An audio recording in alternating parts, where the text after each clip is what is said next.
Welcome to part 2 of Break-Even Basics, Selling Prices. In the first part of Break-Even Basics, you discovered all the costs involved in running a service company. Now it's time to put that information to use in determining flat rate selling prices.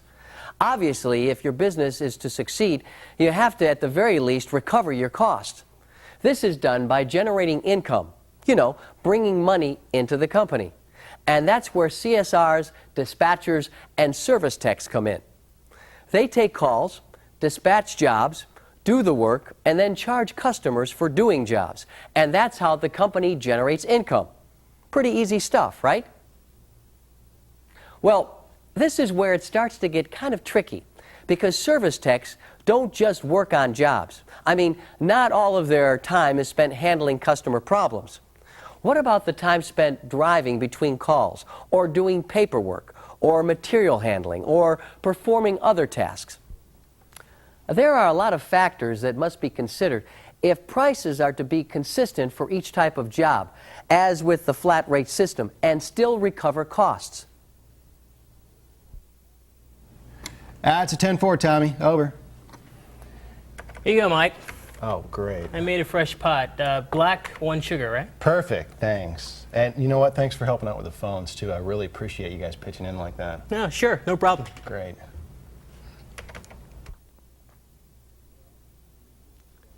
You must have some way to separate out and calculate just the number of hours techs have actually sold, the time that is billable to the customers, and therefore creates income for the company.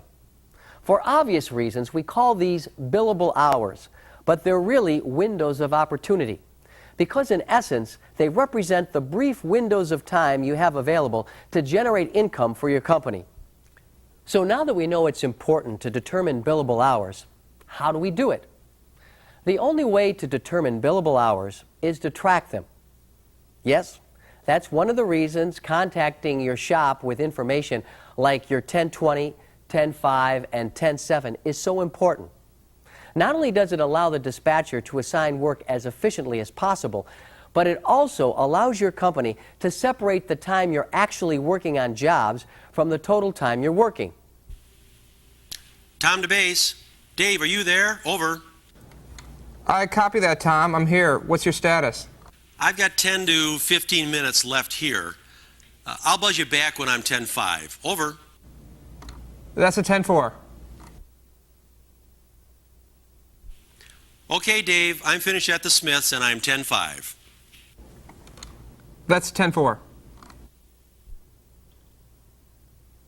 For example, let's say you punch in at 8 a.m. and punch out at 6 p.m. for a total of 10 hours. If you subtract break time, travel time, and the time spent doing paperwork and waiting for new job assignments, you end up with only 6 hours of billable time sold. Okay, so let's say we've calculated our billable hours as well as our total costs for a period of 1 year. Now, what do we do with the information? Well, the next step requires a little math, but don't worry, I'm not talking calculus, just simple division.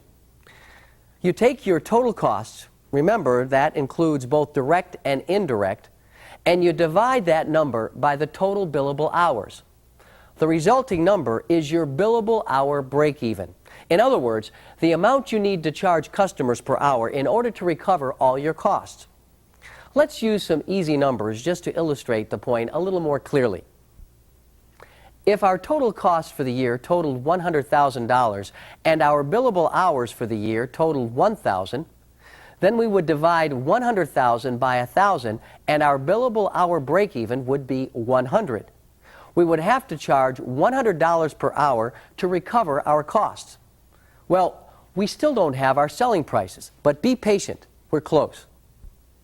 In fact, we finally have all the information we need, so let's take a moment to recap before moving on. So far, we've determined our total costs. We've tracked and calculated our billable hours, and we've used these two totals to calculate our billable hour break-even, or how much we need to charge for each billable hour just to recover our costs. Now it's time to take another look at the billable hours we've been tracking. This time, we want to determine the average amount of time needed to complete each type of job. Again, Let's use some easy numbers to help clarify the point. Let's say we've tracked the time it took techs to clear a bathroom drain on 3 different occasions for different customers. From our records, we found that it took 1 tech an hour, another tech an hour and a half, and a third tech 1 1/4 hours to complete the job. By averaging the 3, we can reasonably assume it takes approximately 1 1/4 hours to clear a bathroom drain. And we already know how much we need to charge for each billable hour in order to recover our costs. Our billable hour break-even, right? So, our next step is to multiply our break-even per billable hour by the number of hours for the job. Let's do the math with our sample numbers. $100 per hour times 1.25 hours equals $125.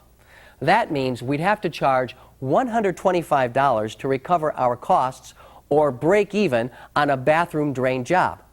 Once again, note that there are no material costs included. Now there's just one more step in determining our selling prices, and that's adding profit to the formula. After all, we don't just want to recover our costs and break even. We want to actually make money so the company can grow. Profit is calculated as a percentage of the selling price. You really think this new system is going to work, Rocky? Sure, I'm sure. It's a very simple thing here. I got it all figured out. If we just mark up the materials by this much right there, all right, we then make, as I said, a 50% profit. Then I retire early, and just like I've been dreaming. But I thought Junior was going to help you retire. You know, he said he was going to put you in a home. I think that's nice, him getting you a home and all.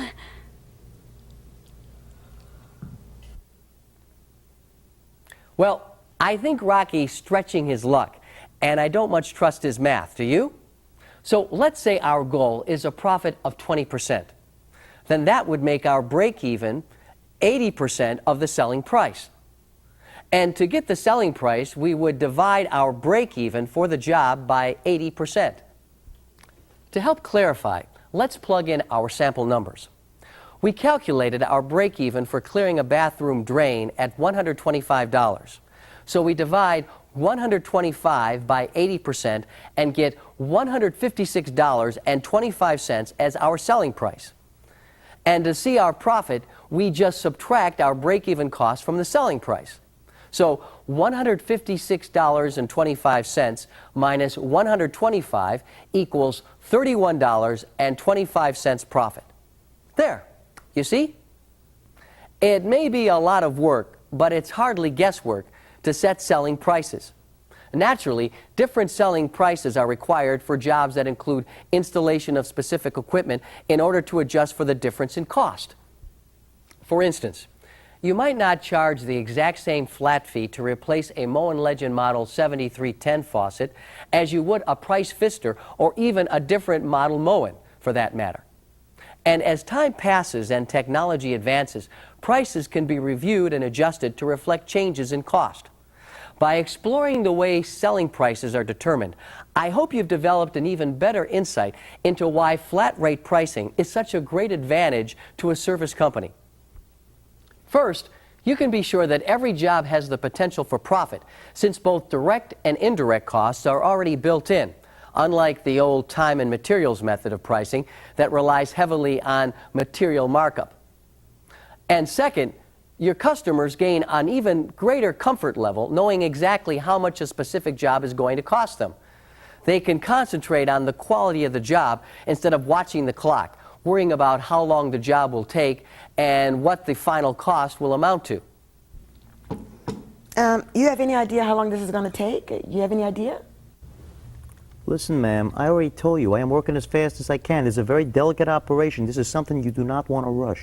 But surely you have some idea. I mean, you've done this kind of job before, haven't you? Lady, you are slowing me down, all right? I cannot concentrate with you asking me all of these questions, all right? All right, why don't you watch one of your soaps or something? Let me do my job. But my God, you don't think it's going to take as long as a soap, do you? Jeez. Well, I'm afraid that's all the time we have for today. As I wrap things up this week, I hope that our break-even basics have helped you to understand your company's pricing a little bit better and in the process, help to boost your confidence in the value of the services you are providing to your customers. Goodbye for now. I'll see you again in a later module.